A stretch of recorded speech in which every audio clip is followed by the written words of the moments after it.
और इस वक्त बड़ी खबर आ रही है, आज शाम बीजेपी कोर कमेटी की बैठक होगी जिसमें सीएम योगी से मिले हैं भूपेंद्र चौधरी। उपचुनाव को लेकर चर्चा हुई है। राधा मोहन सिंह भी लखनऊ पहुंचेंगे कोर कमेटी की बैठक में शामिल होने के लिए। तो एक जगह लोकसभा उपचुनाव होने हैं, दो जगह विधानसभा उपचुनाव होने हैं। ऐसे में बीजेपी यहां पर उम्मीदवार उतारने की तैयारी में है, लेकिन उम्मीदवार कौन होगा उससे पहले चिंतन मंथन का लगातार दौर बीजेपी में जारी है। अभी कुछ देर पहले सीएम योगी से भूपेंद्र चौधरी मिले हैं, उपचुनाव को लेकर चर्चा हुई है और शाम को 7 बजे भी एक कोर कमेटी की बैठक होने वाली है जिसमें नाम फाइनल होने की उम्मीद जताई जा रही है। राधा मोहन सिंह भी उपचुनाव को लेकर चर्चा में शामिल होंगे और इसे लेकर वो शाम को लखनऊ पहुंचने वाले हैं। तो सीएम योगी से भूपेंद्र चौधरी की मुलाकात में कई सारी बातों पर चर्चा हुई है। उपचुनाव को लेकर ये चर्चा मानी जा रही है और बताया जा रहा है कि शाम को 7 बजे बीजेपी कोर कमेटी की बैठक होगी जिसमें राधा मोहन सिंह भी शामिल होने लखनऊ पहुंचने वाले हैं।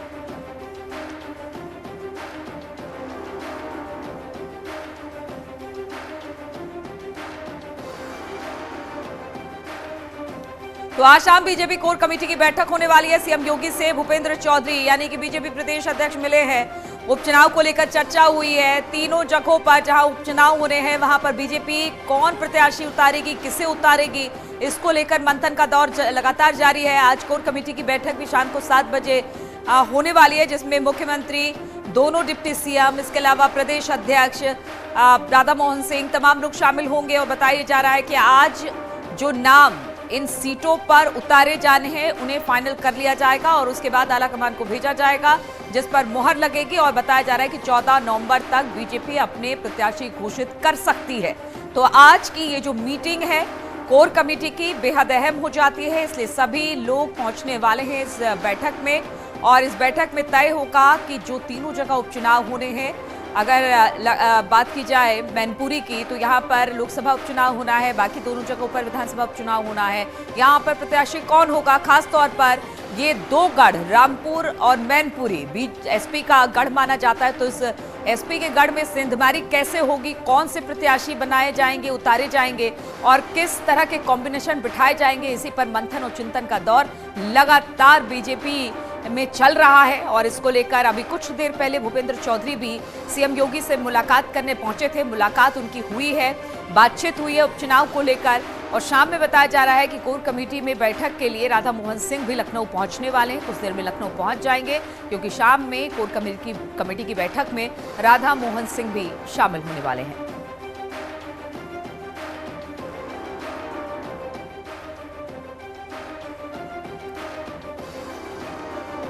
तो बीजेपी लगातार यही कोशिश कर रही है कि यादव लैंड में किस तरह से सेंधमारी की जाए। मैनपुरी और रामपुर की सीट जहां रामपुर आजम खान के विधायकी जाने के बाद खाली हुई है और साथ ही साथ मुलायम सिंह यादव के निधन के बाद मैनपुरी सीट खाली हुई है। एसपी ने डिंपल यादव को यहां से अपना प्रत्याशी उतार दिया है।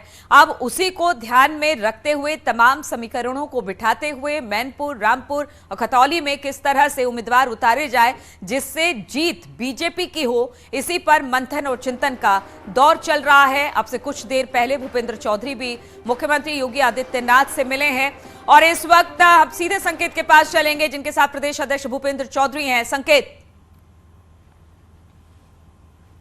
बिल्कुल हमारे साथ में बात करने के लिए भारतीय जनता पार्टी के प्रदेश के अध्यक्ष भूपेंद्र चौधरी जी हैं। सर, उपचुनावों का बिगुल बज चुका है, सभी दल तैयारियों में जुटे हैं। भारतीय जनता पार्टी की क्या कुछ तैयारियां हैं? नहीं, भारतीय जनता पार्टी अपने कार्यकर्ताओं के सक्रियता, मेहनत के आधार पर और अपनी सरकारों के, हमारे नेतृत्व के कामों के आधार पर सरकारों ने हम वर्तमान पिछले 8 साढ़े 8 वर्षों से मोदी जी के नेतृत्व में हमारी केंद्र सरकार है, योगी जी के नेतृत्व में राज्य सरकार है। तो हम लोग अपने कार्यकर्ताओं के माध्यम से अपनी सरकारों के जो हमारे काम हैं उनके माध्यम से हम जनता के बीच में जाएंगे। भारतीय जनता पार्टी का संगठन स्ट्रक्चर हमारा नीचे तक है, बूथ तक है। सर, मैनपुरी में चुनौती है आपके सामने, जिस तरीके से डिंपल यादव को समाजवादी पार्टी ने प्रत्याशी बनाया है। निश्चित रूप से चुनौती हमारे लिए हमेशा बेहतर करने की चुनौती है, तो हम उसे अच्छा करेंगे और अच्छा ये करेंगे कि लोकसभा चुनाव जीतना हमारी प्राथमिकताओं में है।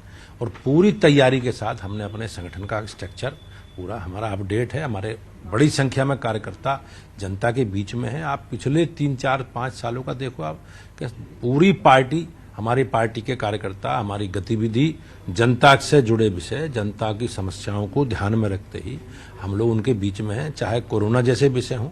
और आपने देखा होगा कि पीछे देश के प्रधानमंत्री जी के जन्मदिन से 17 सितंबर से 2 अक्टूबर तक हमने अभी सेवा पखवाड़े के रूप में बड़ा आयोजन करके जनता के बीच में हमारी उपस्थिति रही है। हमने रचनात्मक कार्य हों चाहे सेवा के कार्य हों, उनके माध्यम से हम लोग काम हमेशा करते रहें। और निश्चित रूप से जनता से हमारा गठजोड़ है, जनता से भाजपा का स्नेह है और लोगों का विश्वास मोदी जी के प्रति है। उसी आधार पर हम लोग आगे बढ़ेंगे। सर, आज कोर कमेटी की बैठक है, क्या उम्मीद की जाए कि जिस तरीके से समाजवादी पार्टी ने मैनपुरी से प्रत्याशी के नाम का ऐलान कर दिया, आप लोग भी आज तय कर लेंगे उत्तर प्रदेश लेवल पे? और नहीं, हम तय करने का निर्णय तो केंद्रीय चुनाव समिति को करना है। एक हमारे चुनाव की प्रत्याशी चयन की एक प्रक्रिया है, उस प्रक्रिया को हम लोग आगे बढ़ा रहे हैं। हम लोगों ने नीचे से नाम लेकर और केंद्र को भेजने हैं, तो वो प्रक्रिया हम लोग पूरी करके जल्दी भेज देंगे।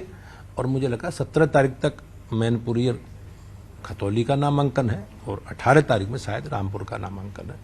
उससे पहले हमारे प्रत्याशी की घोषणा केंद्रीय चुनाव समिति कर देगी। जो भी प्रत्याशी होंगे, कमल के फूल को लेकर हम सब लोग, हमारे कार्यकर्ता मैनपुरी में भी, रामपुर में भी, अमेठी, खतौली में भी, हम तीनों जगह जाएंगे। और जनता से हमारा संपर्क संवाद बना हुआ है। जनता के हम लोग बीच में, बीजेपी के कार्यकर्ता 12 महीने 360 दिन जनता के बीच में रहते हैं। दूसरे दलों के लोग केवल चुनाव में आते हैं। अब डिम्पल यादव जी विधानसभा, लोकसभा चुनाव लड़ी 2019 में, उसके बाद कहां थी? माननीय अखिलेश जी का भी आप देखो, और भी जो लोग हैं, चाहे बीएसपी के लोग हों, चाहे कांग्रेस के लोग हों, चाहे अन्य दलों के लोग हैं, वो केवल चुनाव में जनता के बीच में रहते हैं। भाजपा का कार्यकर्ता जनता से जुड़े विषय, उनकी समस्याएं, उनके दुख दर्द में हमेशा 24 घंटे 360 दिन जनता के बीच में है। और हमारा जनता से गठबंधन है, गठबंधन जनता का मोदी जी से और योगी जी से। सर, अपर्णा यादव जी ने आपसे मुलाकात की, तमाम तरह के कयास लगाए जाने लगे, तस्वीर वायरल हुई थी, आपसे मुलाकात की, मैनपुरी को लेके तमाम तरह की चर्चाएं थी। नहीं, अपर्णा भारतीय जनता पार्टी की कार्यकर्ता है और वो मुझसे अध्यक्ष बनने के बाद मिलने आई थी। राजनीतिक संभावनाओं का खेल है। हमारी पार्टी जो भी निर्णय उस पर किसी विषय पर लेती है, तो पार्टी को निर्णय करना है, केंद्रीय चुनाव समिति को, केंद्रीय नेतृत्व को निर्णय करना है कौन प्रत्याशी होगा। और जो भी प्रत्याशी होगा, हम सब लोग मिलकर चुनाव लड़ाएंगे। अपर्णा भी कार्यकर्ता के नाते सारे चुनावों में जहां भी उनका उपयोग होगा, पार्टी उपयोग को उनका इस्तेमाल करेगी। हम सब लोग उसी पर काम करेंगे। सर, जिस तरीके से पिछले दिनों उपचुनाव गोलावाला हुआ, उसमें भी सीधे तौर पर समाजवादी पार्टी ने सरकारी मशीनरी का दुरुपयोग करने का आप लोगों पर आरोप लगाया। मेरा ऐसा निवेदन है कि सभी राजनीतिक दलों को अपनी नीति, अपने कार्यक्रम, अपने अभियान, इन की चर्चा आपस में करनी चाहिए, जनता के बीच में करनी चाहिए। अब अपनी कमी छुपाने के लिए वो केवल संवैधानिक संस्थाओं पर, अधिकारियों पर ये आरोप लगाने या ईवीएम को दोष ठहराकर, अब जब समाजवादी पार्टी जीती तभी भी ये अधिकारी कर्मचारी थे, जब समाजवादी पार्टी जीती तब भी ईवीएम से चुनाव होता था। ईवीएम से मुझे लगता है काफी समय से ईवीएम चुनाव हो रहा है। तो बीजेपी, ऐसा नहीं है जी कि बीजेपी ईवीएम के कारण जीत रही है, बीजेपी लंबे समय तक ईवीएम के कारण हारी भी है। तो ईवीएम का या किसी प्रशासनिक अधिकारी या किसी का प्रबंधन का कोई मतलब नहीं, जनता सर्वोपरि है और जनता भारतीय जनता पार्टी के साथ है। और जब तक जनता का आशीर्वाद मोदी जी को और योगी जी को मिलेगा, हम लोग जनता की सेवा करते रहेंगे। सर, अंतिम सवाल है, रामपुर और मैनपुरी समाजवादी पार्टी के गढ़ माने जाते हैं। दरअसल यहाँ पे जो जातीय गोलबंदी है वो भी कहीं न कहीं उनके पक्ष में है। क्या लग रहा है, इसको कैसे भेद पाएंगे सपा के इस गढ़ को? नहीं, गढ़ अब सारा प्रदेश और देश भाजपा का गढ़ है, अब किसी भी दल का कोई गढ़ नहीं है। आप पहले चर्चा करते थे रामपुर कभी लोकसभा बीजेपी जीती नहीं, आपने देखा हम बड़े अंतर से चुनाव बाई इलेक्शन में जीते। रामपुर की महान जनता ने आशीर्वाद मोदी जी और योगी जी को दिया। आजमगढ़ के लोग चर्चा करते थे कि माननीय मुलायम सिंह जी वहां से सांसद रहे, अखिलेश जी ने त्यागपत्र दिया था, उसके बाद उपचुनाव हुआ, भारतीय जनता पार्टी जीती। तो अब प्रदेश में जनता, पूरे प्रदेश देश में जो भी गढ़ हैं भाजपा के गढ़ हैं। और निश्चित रूप से हम अपनी जिम्मेवारी को ठीक से निभाकर जनता के लिए, जनता के कल्याण के लिए, जनता के विकास के लिए, जनता की बेहतरी के लिए, प्रदेश की बेहतरी के लिए, देश की बेहतरी के लिए सरकार मोदी जी की सरकार और योगी जी की सरकार काम कर रही है। Thank you sir. तो ये थे हमारे साथ में भारतीय जनता पार्टी के प्रदेश के अध्यक्ष भूपेंद्र चौधरी जी। इनका सीधे तौर पर कहना है कि भारतीय जनता पार्टी के गढ़ है और समाजवादी पार्टी के जिस तरीके से पिछले दिनों जो है भारतीय जनता पार्टी ने रामपुर की सीट जीती लोकसभा की और आजमगढ़ की भी सीट बीजेपी ने जीती थी, तो एक बात साफ है कि बीजेपी पूरी तरीके से तैयारियों में जुटी हुई है आगामी विधानसभा और मैनपुरी के लोकसभा के उपचुनाव को लेकर।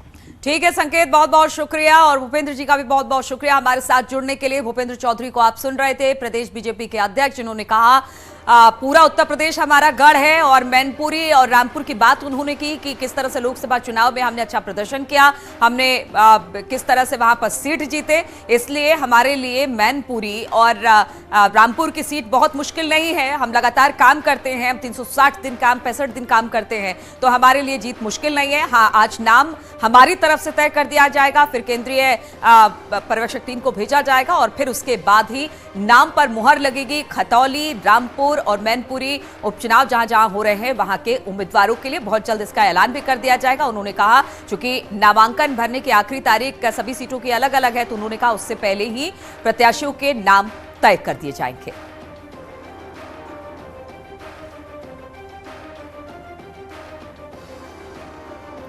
तो न्यूज 18 पर भूपेंद्र चौधरी को आप सुन रहे थे। उन्होंने कहा कि पूरा उत्तर प्रदेश बीजेपी का गढ़ है और हम लगातार काम करते हैं। अपर्णा यादव को टिकट पर उन्होंने जो बयान दिया, उन्होंने कहा कि राजनीतिक संभावनाओं का खेल है, क्या होगा क्या नहीं होगा वो तो बात की बात है। मेरे प्रदेश अध्यक्ष बनने के बाद वो मेरे से मिलने आई थी, एक कटसी मुलाकात थी, लेकिन आगे क्या होगा, टिकट उन्हें मिलेगा नहीं मिलेगा, ये संभावनाओं का खेल है, इस पर नजर आप लोग रखिए। लेकिन आज जब कोर कमेटी की बैठक होगी तो उसमें कहा यह जा रहा है कि नामों को तय कर लिया जाएगा और उसके बाद केंद्रीय समिति को ये नाम भेजे जाएंगे, उसके बाद ही वहां से मुहर लगकर ही फाइनल होगा नाम।